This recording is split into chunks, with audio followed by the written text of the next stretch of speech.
কখনো কখনো মনে এই ভাবনা আসতেই পারে যে ঈশ্বর আজ পর্যন্ত এত রূপে অবতীর্ণ হয়েছেন, এতবার এই পৃথিবীতে এসেছেন, তারপরেও এই সংসারে কোথাও না কোথাও এই পাপ বসবাস করে। এটার কারণ কি? এটার কারণ আমরা স্বয়ংই। যখন কোনো ব্যক্তি এই পৃথিবীর পথপ্রদর্শন করে, এই সংসারকে উচিত দিশা দেখায়, এই সংসারের মঙ্গল করে, আমরা সেই ব্যক্তিকে মানুষ থেকে ঈশ্বর বানিয়ে ফেলি। সেই ব্যক্তির পতন স্বয়ং আমাদের হাতেই হয়ে যায়, কারণ সেই ব্যক্তি তার শ্বাস প্রশ্বাসের জন্য হয় না। সেই ব্যক্তি হলো সেই ভাবনা যা সে এই সংসারকে প্রদান করেছে। আমরা সেই ব্যক্তির ভাবনাটারই অন্ত করে দিই। এটা উচিত নয়। আমরা ওনাকে প্রভু মেনে নিই।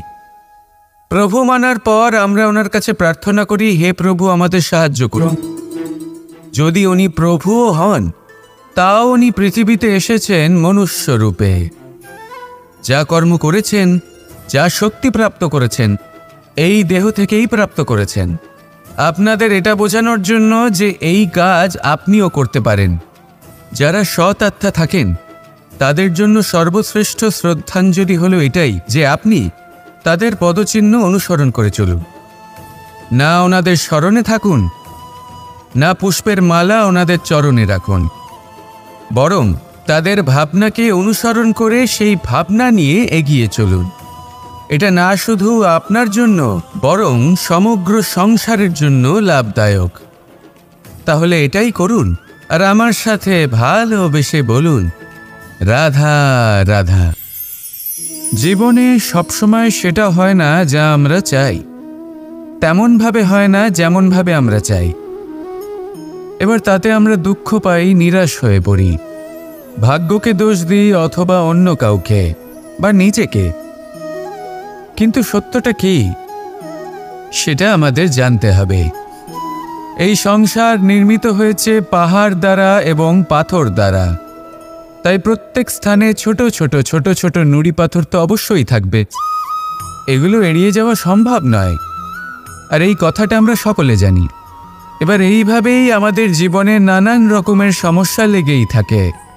এর হাত থেকে কোনোভাবেই নিস্তার পাওয়া সম্ভব নয়। একটা সমস্যা এড়াতে যান, দ্বিতীয় চলে আসবে, দ্বিতীয় সমস্যা এড়াতে যান, তৃতীয় চলে আসবে।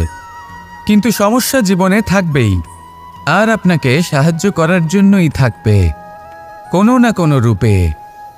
আপনার চারপাশে পাথর আছে, এটা আপনার ওপর নির্ভরশীল আপনি কি করবেন, কোন পথে অগ্রসর হবেন এবং কিভাবে অগ্রসর হবেন।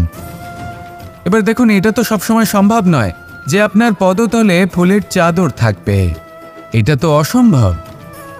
সেই জন্য উচিত এটাই হবে যে আপনি পাদুকা পরিধান করে জীবনে অগ্রসর হন। এর সারমর্ম এটাই, যখনই জীবনে সমস্যা আসবে দৃঢ় হয়ে সম্মুখীন হন এবং এটা বোঝার চেষ্টা করুন যে এই সমস্যা জীবনে কেন এলো, কি শিক্ষা দিয়ে গেল। আপনার মধ্যে দোষ অবশ্যই থাকবে, তাকে গুণে পরিবর্তিত করুন। এই জীবন আরও বেশি সহজ সরল হবে এবং প্রসন্ন হয়ে বলবে, রাধা রাধা। এই সংসারে যে ব্যক্তিই হোক না কেন, প্রত্যেক ব্যক্তির জীবনে সমস্যা অবশ্যই আসে। এমন কিছু মানুষ আছেন, যদি তাদেরকে জিজ্ঞেস করেন যে এমনটা ঠিক কেন হলো, তাহলে পুরো দোষটা তারা নিজেদের পরিস্থিতির ওপর ন্যস্ত করেন। যে আমি তো এমন একটা পরিস্থিতিতে ছিলাম, আমি কিভাবে কিছু করতাম, আমার কাছে আর কোনো বিকল্পই ছিল না। চলুন কথা বলা যাক মহাভারত নিয়ে। ভীষ্ম পিতামহ, ওনাকে জিজ্ঞেস করা হলো, আপনি এরকম প্রতিজ্ঞা কেন করলেন? উনি বললেন যে আমি পরিস্থিতির অধীন হয়ে পড়েছিলাম, সেই জন্য। এই প্রশ্নটাই যখন অর্জুনকে করা হলো, তখন অন্য একটি দিক প্রস্ফুটিত হলো। অর্জুন নিজের পরিস্থিতির কারণে জীবনে কখনোই বাধা পড়েননি। তিনি সিদ্ধান্ত নিয়েছিলেন সংঘর্ষ করার, সংসারের নিয়মের বিরুদ্ধাচারণ করার। এই সংসারে আপনি যা কিছুই হয়ে উঠতে পারেন, তার সমগ্র শ্রেয় শুধুমাত্র আপনার পরিস্থিতির ওপর চাপিয়ে দেওয়া যায় না। সেটা নির্বাচনের উপর নির্ভরশীল, যে সেই পরিস্থিতিতে আপনি কি নির্বাচন করেছেন। যদি সেই মুহূর্তে ভীষ্ম পিতামহ স্থিরতার সিদ্ধান্ত নিতেন, বিশ্লেষণ করার সিদ্ধান্ত নিতেন যে কি উচিত কি অনুচিত, কারা ধর্মের পক্ষে কারা ধর্মের বিপক্ষে, যদি শুধুমাত্র অস্ত্র হাতে ধৃতরাষ্ট্র এবং দুর্যোধনের বিরোধিতা করতেন, যদি শুধু এটুকু করতেন, তাহলে মহাভারতের মতো মহাযুদ্ধ কখনোই হতো না। সমস্যা সবার জীবনেই আসে, কঠিন পরিস্থিতিও সকলের জীবনে আসে। সেই ব্যক্তি এগিয়ে যেতে পারেন যিনি শ্রেষ্ঠ নির্বাচন করার ক্ষমতা রাখেন। তাহলে সেটাই করুন, আর আমার সাথে ভালোবেসে বলুন, রাধা রাধা। এই সংসারের প্রত্যেক বস্তুর, প্রত্যেক পরিস্থিতির, প্রত্যেক আবেগের দুটি দিক আছে। এর মধ্যে পার্থক্য করা সম্ভব শুধুমাত্র দৃষ্টিভঙ্গির দ্বারা। যদি কোনো ব্যক্তি পর্বত শিখরে দাঁড়িয়ে থাকেন, তাহলে উনি এটাই দেখতে পাবেন যে এই জলের ধারা সমুদ্রের দিকে বয়ে চলেছে। আরেক ব্যক্তি যিনি সমুদ্রের কাছে দাঁড়িয়ে আছেন, তার এটাই মনে হবে যে এই জলের ধারা সমুদ্রের দিকে আসছে। এখানে বিষয়টা হলো দৃষ্টিভঙ্গির, আর এটাই সময়ের সাথেও হয়ে থাকে। অনেক সময় মানুষ চিন্তিত হয়ে পড়েন, ত্রস্ত হয়ে পড়েন যে তার কাছে হয়তো খুব কম সময় আছে, তাতে তিনি অনেক কিছুই করতে পারবেন না, আর একটু সময় থাকলে খুব ভালো হতো। তিনি এইভাবেও ভাবতে পারেন যে অল্প হলেও সময় বাকি তো রয়েছে, অর্থাৎ যা অবশিষ্ট আছে তাকে সংরক্ষণও করা সম্ভব, তাতে জীবন যাপনও করা সম্ভব। আর এটা নির্ভর করছে আপনার ওপর। তাই দৃষ্টিভঙ্গি ইতিবাচক রাখুন, আর আমার সাথে ভালোবেসে বলুন, রাধা রাধা। এই সংসারে আমি একজন কুশল সারথি হিসেবে প্রসিদ্ধ, কিন্তু এমনটা ঠিক কেন? কারণ আমি প্রত্যেকটা মুহূর্তে রথের নিয়ন্ত্রণ নিজের হাতে পূর্ণরূপে রাখি। যেই না রথ পথভ্রষ্ট হয়ে পড়ে, সেই মুহূর্তে তাকে সঠিক পথে নিয়ে আসি। শুধু সেই জন্য সবাই আমাকে কুশল সারথি বলেন। এবার আপনাকেও আপনার জীবনে কুশল সারথি হয়ে উঠতে হবে, অর্থাৎ আপনাকে রথ চালাতে হবে না, শুধু আবেগের উপর নিয়ন্ত্রণ রাখতে হবে। কখনো কখনো জীবনে এমন কাজ আসে যেখানে মন রসবোধ খুঁজে পায় না, তখন মন বারংবার সেই পথ থেকে সরে যায়, সেই পথ থেকে বিচলিত হয়ে মন অন্যদিকে চলে যায়। তখন আপনাকে আপনার মনের ওপর পূর্ণ নিয়ন্ত্রণ রাখতে হবে, তার রাশ নিজের হাতে পূর্ণরূপে ধরে রাখতে হবে। যেই না মন পথভ্রষ্ট হবে, তাকে পথে নিয়ে আসতে হবে, আবার পথ হারাবে, আবার পথে নিয়ে আসতে হবে। তাই মনে রাখবেন, যদি আপনি নিজের মনকে নিয়ন্ত্রণ করতে পারেন, নিজের জীবনকেও নিয়ন্ত্রণ করতে পারবেন। নিজের জীবনে কুশল সারথি হয়ে উঠুন, তাহলে মনোবাঞ্ছিত স্থানে এবং লক্ষ্যে পৌঁছতে পারবেন। আর তখন এই মন আর এই জীবন প্রসন্ন হয়ে বলবে, রাধা রাধা। এই সংসারের সব থেকে বড় যোদ্ধা কে? কেউ বলবেন অর্জুন, কেউ বলবেন ভীম, কেউ বলবেন হনুমান আদি ইত্যাদি। কিন্তু এই সংসারের সব থেকে বড় যোদ্ধা আপনার মনের ভেতরে আছে, আপনার মনের মধ্যে আছে। সেই ব্যক্তি সব থেকে উঁচুতে পৌঁছতে পারেন যিনি নিজের অন্তরের খামতি বুঝতে পারেন, নিজের দোষ বুঝতে পারেন, তার সাথে লড়াই করেন এবং তার উপর বিজয় লাভ করেন। যে ব্যক্তি এটা শিখতে পারেন, যে ব্যক্তি এটার উপর জয়লাভ করতে পারেন, তিনি হলেন সব থেকে বেশি শক্তিশালী, সব থেকে বেশি বীর এবং সব থেকে বেশি পরাক্রমী ব্যক্তি। আমরা সকলেই সংসারকে পাল্টাতে চাই। তার জন্য প্রথম পদক্ষেপ আপনাকে নিতে হবে, নিজেকে দোষমুক্ত করতে হবে। যদি মানুষ নিজের অন্তরের দোষ বুঝতে পারেন এবং নিজেকে দোষমুক্ত করতে পারেন, তাহলে এই সংসার নিজে থেকেই দোষমুক্ত হয়ে যাবে, তাই না? তাহলে নিজেকে দোষমুক্ত করুন, আর আমার সাথে ভালোবেসে বলুন, রাধা রাধা। আমরা সবাই এই সংসারে সূর্যের মতো হয়ে উঠতে চাই, সূর্যের মতো তেজস্বী, প্রকাশময়, যশস্বী। সূর্যের মধ্যে এতটাই তেজ থাকে যে সবাই তার সামনে নত হয়ে থাকে। সেই কারণেই সূর্যকে যশদানের গ্রহ বলা হয়। আমরা সবাই সূর্যের মতো উজ্জ্বল হতে চাই, কিন্তু তার জন্য সূর্যকে প্রত্যেক দিন জ্বলতে হয় এই সংসারে শুভ ভাব পবিত্রতা নিয়ে আসার জন্য, প্রকাশ ছড়িয়ে দেওয়ার জন্য। সূর্যকে প্রত্যেক দিন অস্তও যেতে হয়, আবার উদিতও হতে হয়। প্রত্যেক দিন জ্বলতে হয়। সূর্য একদিনের জন্য অবকাশ লাভ করেন না। আর যদি অবকাশ পেতেন তাহলে সূর্যকে আর সূর্য বলা হতো না, তাই না? সেই জন্য আপনি যদি সূর্যের মতো হয়ে উঠতে চান, সেই রকম উজ্জ্বল হতে চান, তেজস্বী হতে চান, তাহলে সূর্যের মতো জ্বলতে হবে, অর্থাৎ অগাধ পরিশ্রম করতে হবে। আসুন আমার সাথে ভালোবেসে বলুন, রাধা রাধা। জীবনে সবথেকে বেশি মূল্যবান বস্তু কি? ধন, স্বর্ণ, মাণিক্য, আভূষণ?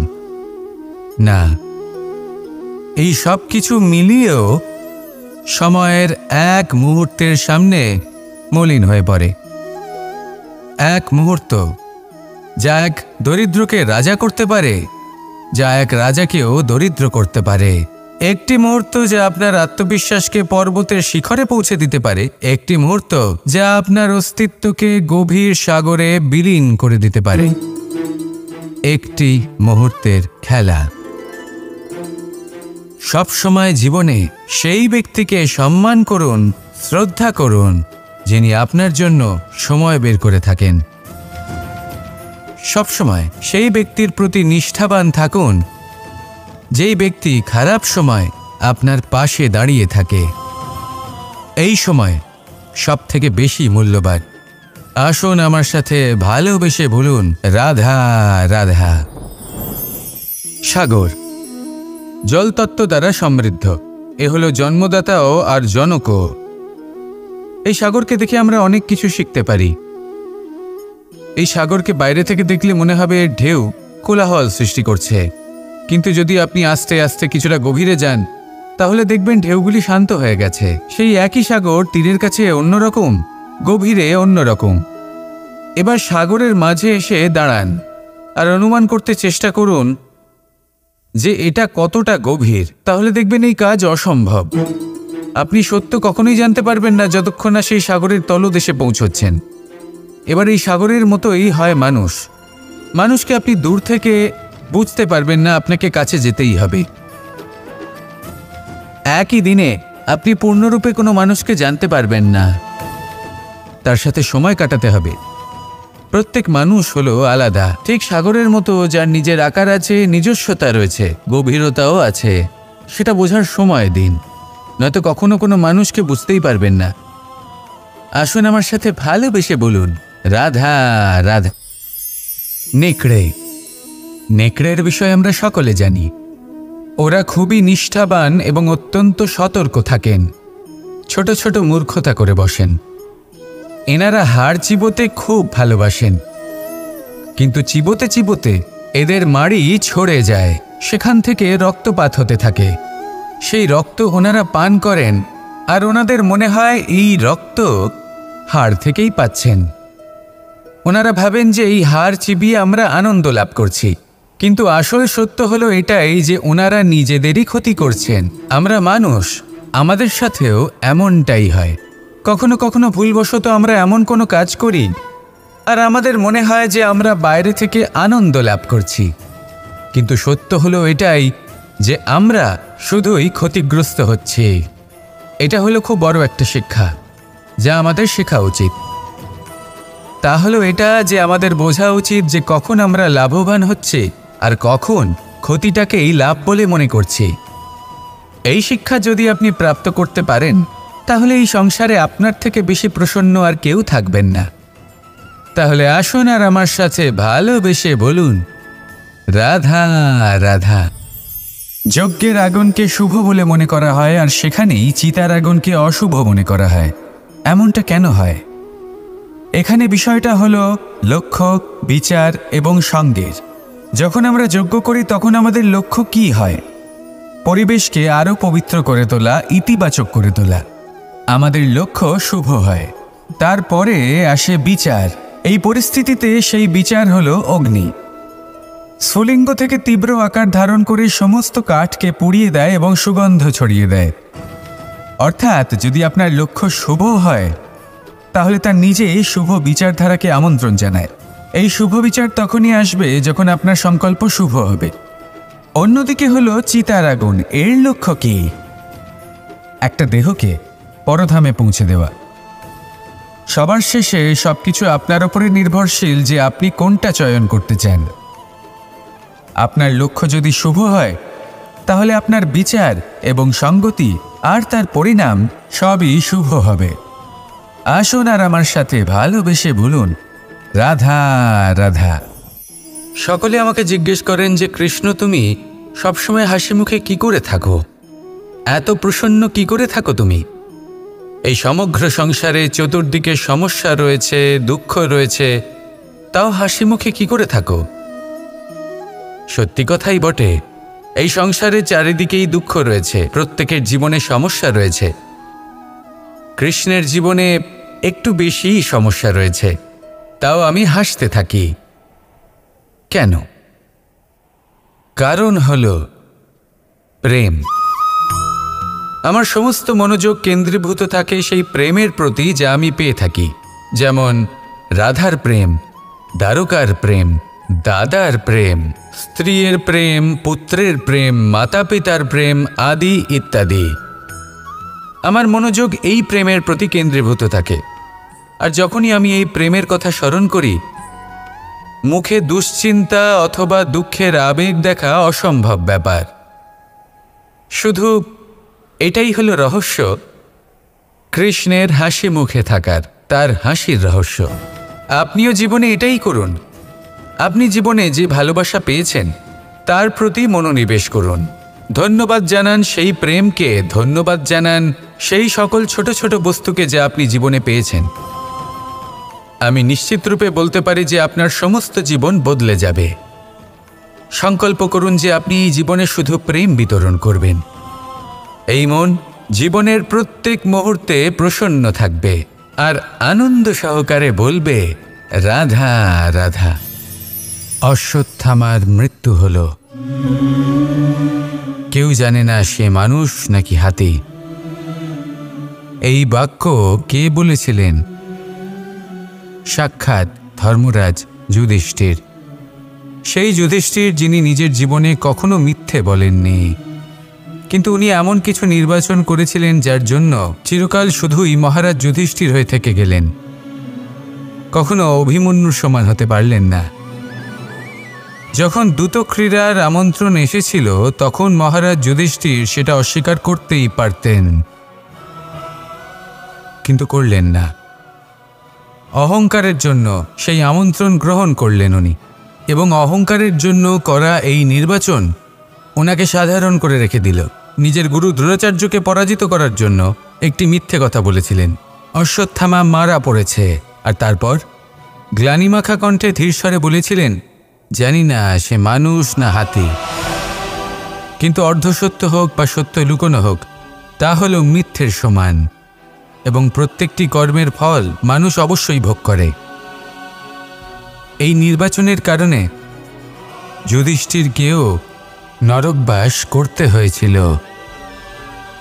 তাই নিজের কর্ম শ্রেষ্ঠ করে তুলুন, কারণ এটাই সুনিশ্চিত করবে যে আপনি এই সংসার থেকে বিদায় নেওয়ার পরেও জীবিত থাকবেন নাকি নয়। আসুন আমার সাথে ভালোবেসে বলুন, রাধা রাধা।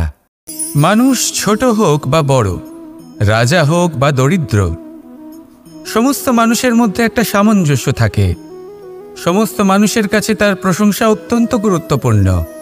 সে খুবই প্রসন্ন হয় যদি আপনি তার প্রশংসা করেন, কিন্তু আপনি যদি তাকে এটা বলেন যে এটা তোমার ভুল ছিল, তোমার কিছু খামতি ছিল, তখন সেটা সে মানতে রাজিই থাকে না। সব মানুষ এটা শুনতে পছন্দ করে যে সে যেটা করেছে সেটাই সর্বোত্তম। এবার আমি আপনাকে একটা কথা বলি, এই হলো নিন্দা, এই হলো প্রশংসা, আর এই হলো সত্য, যা সবার থেকে উচ্চস্থানীয়। সেই জন্য মানুষ আয়না দেখে। আয়না তাকে তার সৌন্দর্য দেখায় না, তাকে দেখায় যা সত্য, যাতে মানুষ আরও সুন্দর হওয়ার চেষ্টা করতে থাকে। তাই আয়না অত্যন্ত গুরুত্বপূর্ণ সত্যকে জানার জন্য। জীবনে নিন্দুকের মাহাত্ম্য প্রশংসকের মাহাত্ম্যের থেকে অনেক বেশি। কেন? কারণ তারা আপনাকে আপনার খামতি দেখায়, আপনার ভুলগুলো বুঝিয়ে দেয়, আপনাকে একটা সুযোগ দেয় নিজেকে শুধরে নিতে, নিজেকে আরো শ্রেষ্ঠ করে তুলতে, যা প্রশংসক করতে পারে না। তাই জীবনে যদি কখনো নিন্দা করা হয়, তাকে ভালোবেসে গ্রহণ করুন, ধন্যাত্মক রূপে গ্রহণ করুন। যদি নিজেকে কোনো শিক্ষা দেওয়া সম্ভব হয় তাহলে অবশ্যই দিন। দেখবেন মন প্রসন্ন হয়ে বলবে, রাধা রাধা। জীবনে কখনো সাফল্য আসে, আবার কখনো অসফলতা, কখনো আশা পাওয়া যায়, কখনো নিরাশা, কখনো জয় লাভ করি, আবার কখনো পরাজয়। এর পেছনের কারণটা জানা অত্যন্ত প্রয়োজনীয়। যদি আমি পরাজয়ের কথা বলি, যখনই আমরা পরাজয় লাভ করি আমরা ভাবতে থাকি যে এমন কেন হলো? আমাদের শত্রু কি বেশি শক্তিশালী ছিল, নাকি আমাদের নীতিতে কোনো খামতি ছিল? এই সমস্ত কারণের পেছনে খুব বড় একটা কারণ থাকে, আর সেই কারণ আমাদের অন্তরে সুপ্ত থাকে। ধরে নিন একটা পথ, তাতে আপনি চলছেন, সেই পথ কাঁটায় পরিপূর্ণ, কিন্তু আপনি পাদুকা পরে রয়েছেন আর আপনি হেঁটে সামনে এগিয়ে যান। এবার এমন একটা পথ এলো যা পুষ্পে ঢাকা, আর আপনি পাদুকা পরে রয়েছেন, কিন্তু আপনার পাদুকাতে একটা পাথর আটকে গেল। তখন দু পা হাঁটাও খুব কঠিন হয়ে পড়ে। এই সংসারের যে কোনো শক্তি আপনাকে পরাস্ত করার পূর্বে আপনি জানেন কে আপনাকে পরাস্ত করতে পারে? আপনার অন্তরের দুর্বলতা, আপনার অন্তরের সেই সুপ্ত শত্রু। আর সেই জন্য ইতিবাচক মনোভাব গুরুত্বপূর্ণ হয়ে পড়ে। ভালো মানুষদের সাথে থাকুন, সৎসঙ্গে থাকুন, বন্ধুত্ব করুন, ভালোবাসুন। এই ভালোবাসা এত শক্তিশালী এক অস্ত্র যাকে ব্রহ্মাস্ত্রও পরাস্ত করতে পারে না। এই সমস্যারূপী পাথর কিছুই নয়। আসুন আমার সাথে ভালোবেসে বলুন, রাধা রাধা। মানুষের দুটো রূপ রয়েছে। এক, আমাদের এই মুখ, যা শুধুই চোখে দেখা যায়, আর দ্বিতীয় আমাদের এই মন, যা শুধুমাত্র অন্তরাত্মা দ্বারা দেখা যায়। এবার আমাদের এই মুখ, তা ঈশ্বর সকলকেই আগে থেকেই প্রদান করেছেন, কিন্তু এই মন কেমন হবে তা আমাদের জীবনের অনুভূতি এবং আমাদের জীবনের লক্ষ্য এগুলি সুনিশ্চিত করে। অর্থাৎ নেত্র দিয়ে দেখা যায় আমাদের এই মুখ, তা শুধুই এই কারণে প্রয়োজন যাতে সংসার আমাদের দেখতে পায়, আমাদের চিনতে পারে। কিন্তু যদি এই সংসারে আপনি প্রকৃত অর্থে মান সম্মান লাভ করতে চান, তাহলে নিজের অন্তরাত্মাকে আপনাকে বিকশিত করতেই হবে। দেখুন, কথায় আছে এই যে অসুর, তা শারীরিকভাবে উপস্থিত নয়, তা মনের মধ্যে থাকে। যদি এই মন থেকে অসুরকে বের করে দেওয়া যায়, তাহলে শরীরে তা উপস্থিত থাকবেই না। তাই মনকে শুদ্ধ করুন আর আমার সাথে ভালোবেসে বলুন, রাধা রাধা। মানুষ যখনই একে অপরের সামনে নিজেদের হৃদয়ের ভাবনা প্রকাশ করে, তখন এক অত্যন্ত প্রভাবশালী মাধ্যম তারা ব্যবহার করে, যাকে ভাষা বলা হয়। এবার আমি দেখেছি যে একজন মানুষ অনেকগুলো ভাষাতেই নিপুণ। আমি এটাও দেখেছি যে মানুষ অনেকগুলো ভাষায় কথা বলে, কখনো কখনো অনেক ভাষা মিলিত করে তার প্রয়োগ করে, উচিত প্রকারে তাকে ব্যবহার করে না, না সেটাকে সম্মান করে, আর না ভাষাকে শুদ্ধ রাখে। আর এটা হলো অনুচিত। যদি ভাষাকে শুদ্ধ রাখেন, তাহলে ভাষা আপনার চরিত্রকে শুদ্ধ রাখবে, তা আপনার একাগ্রতা বাড়িয়ে তুলবে। এই প্রত্যেক ধ্বনিকে অনুভব করে যদি আপনি শব্দের উচ্চারণ করেন, ভাষাকে প্রয়োগ করেন, তাহলে আপনিও আনন্দ পাবেন, আর যিনি শুনছেন সেই ব্যক্তির কানেও মধুর শব্দ বাজবে। তাই মনে রাখবেন, যে ব্যক্তি ভাষার পবিত্রতাকে সম্মান করে, তাকে সংসারও সম্মান করে। ভাষাকে শুদ্ধ এবং পবিত্র রাখুন, তাহলে ভাষা আপনার চরিত্রকেও শুদ্ধ এবং পবিত্র রাখবে। আর এই মন সুপ্রসন্ন হয়ে বলবে, রাধা রাধা। এ হলো রামায়ণের সময়কালের কথা। সেতু নির্মাণ করার কাজ চলছিল। সমস্ত বানর সেনা এই কাজে নিযুক্ত হয়েছিলেন। বড় বড় পাথর তুলে নিয়ে এই বানর সেনা সমুদ্রে ফেলছিলেন, এই কাজ চলছিল। এমন সময় ছোট্ট একটা কাঠবিড়ালি এলো। ছোট ছোট মাটির ডেলা হাতে নিয়ে সাগরের কাছে যাচ্ছিল আর বড় বড় পাথরের পাশে রেখে দিচ্ছিল, যথাসম্ভব সেখানে রেখে আসছিল। সারা দিন ধরে সে এই পরিশ্রম করেই যাচ্ছিল। এবার শ্রীরাম তার এই কাজ দেখতে পেলেন। সেই ছোট্ট কাঠবিড়ালিটিকে নিজের হাতে তুলে নিলেন এবং অত্যন্ত ভালোবেসে তার পিঠে হাত বুলিয়ে দিলেন। কথায় আছে যে কাঠবিড়ালির পিঠে যে দাগ আছে সেই 3টি দাগ এসেছে শ্রীরামচন্দ্রের 3 আঙুলের থেকে।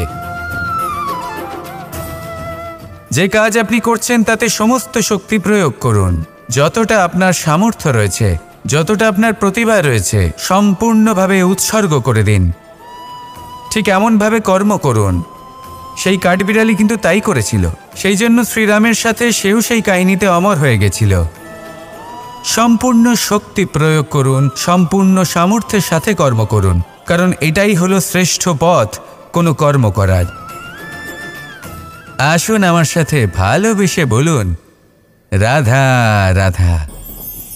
এই সংসারে যখন সাফল্যের পথে আপনি অগ্রসর হবেন, তখন আপনার পরিশ্রম, একাগ্রতা, সাহসের সাথে সাথে সমাজের মানসিকতাও সহ্য করতে হবে। প্রত্যেক ব্যক্তি কিছু না কিছু ভাবেন, কিছু না কিছু বলেন। কিছু মানুষ এমন আছেন যারা ভাববেন যে আপনি কিছুই করতে পারবেন না। তারা আপনার নিন্দা করবেন, আর এই নিন্দার কথা ভেবেই আমরা ভয়ভীত হয়ে পড়ি। সেই কারণে নিজেদের আশা, নিজেদের বিশ্বাস হারিয়ে ফেলি। এবার যদি সেই নিন্দার ভয়ে আমরা লক্ষ্যচ্যুত হই, তাহলে সেটা অনুচিত। সেই জন্য জীবনে শুধু পরিশ্রম করতে থাকুন, সামনে এগোতে থাকুন। যেই দিন আপনি আপনার লক্ষ্য লাভ করবেন, সেই প্রত্যেক ব্যক্তি যারা নিন্দা করছিলেন তাদের দৃষ্টি আপনা থেকেই পাল্টে যাবে, ঠিক কিনা? এই সংসারকে যা প্রাণ চায় তাই বলতে দিন। যদি আপনি কারোর কথা শুনতে চান, তাহলে নিজের অন্তরের কথা শুনুন। সেটাই আপনাকে উচিত পথে নিয়ে যাবে। সামনে অগ্রসর হতে থাকুন, পরিশ্রম করুন। এমন একটা দিন আসবে যেদিন এই নিন্দুক ব্যক্তিরা আপনার লক্ষ্যপ্রাপ্তির উদাহরণ সবাইকে দেবে। আসুন আমার সাথে ভালোবেসে বলুন, রাধা রাধা। মানুষ সুখী জীবনযাপনের প্রতি এতটাই অভ্যস্ত হয়ে পড়ে যে একটা ছোট্ট সমস্যা এলেই সে সবার থেকে সাহায্য চাইতে শুরু করে দেয়। সে সাহায্য লাভও করে এবং সেই সংকট থেকে সে বেরিয়েও আসে। কিন্তু এই সাহায্য কিছু মুহূর্তের, আর কিছু মুহূর্তের হলো এই দুঃখ। এই 2 মুহূর্তের সাহায্যের জন্য আজীবন আপনি তার কাছে ঋণী হয়ে থাকেন। আর মানবিকতার খাতিরে আপনার মনে কৃতজ্ঞতা জেগে ওঠে। আর সেই কৃতজ্ঞতা বোধ হলো যে আপনি কখনো সেই ব্যক্তিকে ছাপিয়ে যেতেই পারবেন না। সেই জন্য জীবনে সবসময় চেষ্টা করবেন নিজেকে প্রস্তুত রাখতে সেই সব সমস্যার জন্য, সেই সব বাধার জন্য যেগুলো আপনার জীবনে আসতে পারে। ততক্ষণ সাহায্য চাইবেন না যতক্ষণ না অন্য কোনো পথ না থাকছে। সাহায্য চাওয়া অনুচিত নয়, কিন্তু সাহায্য চাইলে এবং সাহায্য পেলে আপনি আজীবন কৃতজ্ঞ এবং ঋণী হয়ে থাকবেন। আর তারপর একদিন আপনি পরিবর্তন দেখতে পাবেন যে কিভাবে আপনি ছোট ছোট সমস্যার জন্য সাহায্য না চেয়ে বড় বড় সমস্যার সম্মুখীন হতে প্রস্তুত হয়ে গেছেন। এটাই হলো সংসারের নীতি। এটাই পালন করুন আর আমার সাথে ভালোবেসে বলুন, রাধা রাধা। এমন অনেক মানুষ আছেন যারা আমাকে ভগবানের পরিভাষা জানতে চান, যে ভগবান আসলে কি, তিনি কেমন। এবার দেখুন, ভগবান হোক বা আপনার স্বপ্ন হোক বা আপনার লক্ষ্য হোক না কেন, সেই লক্ষ্য তখনই পূর্ণ হয়, তখনই তাকে লাভ করা সম্ভব যখন আপনার দৃষ্টিভঙ্গি মঙ্গলময় হয়। যখন আপনি নিজে মনে করবেন যে আমি যেটা পেতে চাইছি তা শুভ। উদাহরণস্বরূপ, কোনো পাখিকে দেখুন, সে গাছের ডালে বসে এবং সেখানেই বিশ্রাম করে, কিন্তু পড়ে না। কেন? কারণ ওর বিশ্বাস যে যে শাখার ওপরে ও বসে আছে সেটাই হলো ওর বাসস্থান। যদি আপনি বিশ্বাস করেন তাহলে আপনি পাথরের মধ্যেও ভগবান দর্শন করতে পারবেন। আর যদি বিশ্বাস না থাকে, তাহলে যদি ভগবান সামনে দাঁড়িয়েও থাকে তবেও আপনার বিশ্বাস হবে না। তাই বিশ্বাস করতে শিখুন। এই বিশ্বাসের আধারেই আপনি সেই সব কিছু পাবেন যা আপনি পেতে চাইছেন। আসুন আমার সাথে ভালোবেসে বলুন, রাধা রাধা। গুরু, যিনি পথ দেখান, আমাদের জীবনে অত্যন্ত গুরুত্বপূর্ণ, অত্যন্ত আবশ্যক। কিন্তু কিছু মানুষ মনে করেন যে গুরুর কোনো প্রয়োজন নেই, কারণ এই সমগ্র জ্ঞান মানুষের অন্তরেই নিহিত রয়েছে। এবার প্রশ্ন এটাই, যদি সমস্ত জ্ঞান মানুষের অন্তরে নিহিত থাকে তাহলে গুরুর কি প্রয়োজন? আর যারা আজ পর্যন্ত গুরুকে মেনে এসেছেন তারা কি অনুচিত করেছেন? এর উত্তর আমি আপনাকে দেব একটা উদাহরণ দ্বারা।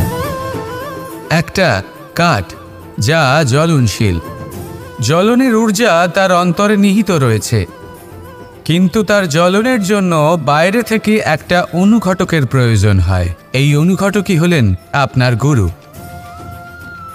উত্তাপ যা একটা কাঠকে জ্বালাতে পারে, সেই উত্তাপ হলো গুরুর প্রচেষ্টা। যদি সেই গুরুই না থাকে, তার প্রচেষ্টাই না থাকে, তাহলে সেই সমস্ত জ্ঞান যা মানুষের অন্তরে নিহিত তা ব্যর্থ হয়ে যাবে। যদি আপনার সাথে আপনার গুরু থাকেন, আপনার পথ প্রদর্শন করেন, আপনার অন্তরের জ্ঞানকে বাইরে নিয়ে আসতে পারেন, তাহলে তাকে সম্মান করুন। আর আমার সাথে ভালোবেসে বলুন, রাধা রাধা। असतो मा सद्गमय, तमसो मा ज्योतिर्गमय, मृत्युर्मा मृतंगमय। জ্ঞান সেটাই যা অসত্য থেকে সত্যের পথে চালিত করে। প্রকাশ সেটাই যা অন্ধকার থেকে আলোর পথে নিয়ে আসে। জীবন সেটাই যা মৃত্যু থেকে অমরত্বের পথে নিয়ে যায়। এবার এই তিনটে, জ্ঞান, জীবন এবং প্রকাশ, একই রকম। শূন্য থেকে এর উৎপত্তি হয় এবং আস্তে আস্তে আপনার জীবনে বিস্তার লাভ করে। এবার আমরা এটাই ভাবি যে কেমন করে এই তিনটিকে আগলে রাখা যায়। এর উত্তর হলো, এদের আগলে রাখার প্রয়োজনই নেই, ভাগ করে দিতে হবে। কোনো বৃক্ষকেই দেখে নিন, একটি বৃক্ষ অনেক বছর ধরে বেঁচে থাকে। কেন? কারণ সে ভাগ করে দিতে জানে। সে নিজের বীজ ছড়িয়ে দেয়, এই ধরিত্রীতে দেয়, সেই বীজ যা অঙ্কুরিত হয়ে এক নতুন বৃক্ষকে জন্ম দেয়। শুধু ছড়িয়ে দিয়ে একটি বৃক্ষ জীবন দান করতে পারে। যদি কোনো ব্যক্তি জ্ঞান ছড়াতে শিখে যান, যদি প্রকাশ, আলোর কিরণ ছড়িয়ে দিতে শিখে যায়, কোনো ব্যক্তি তার জীবনের সুখ ছড়িয়ে দিতে শিখে যান, তাহলে তিনি মৃত্যুর পরও মৃত হন না। এই ভাগ করে দেওয়ার সুখটাই কিছুটা আলাদা। এই সুখ অনুভব করুন আর আমার সাথে ভালোবেসে বলুন, রাধা রাধা। আপনি কখনো কোনো সরোবরের দিকে তাকান, যার জল হলো শান্ত, স্থির। আপনি স্পষ্ট দেখতে পাবেন সেই সরোবরের তলদেশে কি রয়েছে। তাতে সাঁতরে বেড়াচ্ছে সুন্দর মাছ, চকচকে কিছু পাথর, স্বর্ণরূপী বালি, সবই আপনি দেখতে পাবেন। কিন্তু যখনই আপনি একটা ছোট্ট পাথর তুলে সেই জলে ছুঁড়ে ফেলবেন, তখন সেই জল বিচলিত হবে আর সেই স্পষ্টতা ন্যূনতম হয়ে যাবে। তারপর কিছুই স্পষ্টভাবে দেখা যাবে না। এই ঘটনা মানুষের সাথেও ঘটে। মানুষ যদি বিচলিত হয়ে পড়ে, তখন সে বুঝতে পারে না যে বর্তমানে কি হয়ে চলেছে আর ভবিষ্যতে কি করা উচিত। কিন্তু সেই মানুষ যদি শান্ত থাকেন, স্থির থাকেন, ধন্যাত্মক থাকেন, তাহলে নিশ্চিত রূপেই বুঝতে পারবেন যে বর্তমানে কি করতে হবে আর ভবিষ্যতে কি করতে হবে। তাই নিজের মধ্যে সেই স্থিরতা আনুন, সেই ধৈর্য ধরুন, নিজেকে শান্ত রাখুন আর সবার মধ্যে ভালোবাসা ছড়িয়ে দিন। এই মন প্রসন্ন হয়ে বলবে, রাধা রাধা। সম্পর্ক এ হলো এক বন্ধন যা আমাদের এক সূত্রে বেঁধে রাখে। কিন্তু এমন কিছু ব্যক্তি থাকেন যারা এই সম্পর্কের বিষয়ে নিজস্ব একটা ধারণা করে ফেলেন যে সম্পর্ক এরকম হওয়া উচিত, সম্পর্ক সেরকম হওয়া উচিত। আমি এই সম্পর্কের জন্য কত কিছু করেছি এই ব্যাখ্যা করতে থাকেন আর তার বদলে অনেক কিছু প্রত্যাশাও করেন। কিন্তু সত্য হলো এটাই যে সব সম্পর্ক একরকমের হয় না, কিন্তু প্রত্যেক সম্পর্কের একটা বিশেষত্ব থাকে। যেমন চোখ আর নাকের এই সম্পর্ককেই দেখুন। চোখের সব থেকে কাছে কে আছে? নাক আছে, কিন্তু এই চোখ দিয়ে এই নাককে আমরা দেখতেই পাই না। তবে কি ধরে নেব এই সম্পর্কের কোনো মূল্য নেই? এমনও নয়। ঠিক এইভাবেই যদি কোনো ব্যক্তি তার আবেগ আপনার কাছে ব্যক্ত করতে না পারেন বা প্রকট করতে না পারেন বা আপনাকে বোঝাতে না পারেন, তাহলে তার মানে এটা নয় যে তার সাথে আপনার সম্পর্কের তিক্ততা রয়েছে। এমনটা কখনোই নয়। শুধু চোখ আর নাকের এই সম্পর্কের মতোই হলো আমাদের জীবনে আমাদের আপনজনের সাথে সম্পর্ক। যদি কারোর ব্যবহার আপনার প্রতি অনুচিত হয় বা যদি কেউ অনুপস্থিত থেকে থাকে বা কেউ যদি আপনাকে বুঝতে না পারেন, তাহলে তার অর্থ এটা নয় যে আপনি সেই সম্পর্ক ভেঙে ফেলবেন। বুঝুন, আপনার জীবনে তার গুরুত্ব কোথায় আর তার জীবনে আপনার। সম্পর্ক গড়ে তুলুন, তাকে পালন করতে শিখুন, একসাথে মিলে চলুন। এই মন সুপ্রসন্ন হয়ে বলবে, রাধা রাধা। এই সমগ্র সংসারের সবথেকে গুরুত্বপূর্ণ ব্যক্তি কে? স্বয়ং আপনি। নিজের জন্য তো বটেই, তাই না? কারণ যখন আপনি জন্মগ্রহণ করেন, নিজের চোখ খোলেন, এই সংসারে আসেন, তখনই তো এই সংসারকে আপনি দেখতে পান, অনুভব করতে পারেন।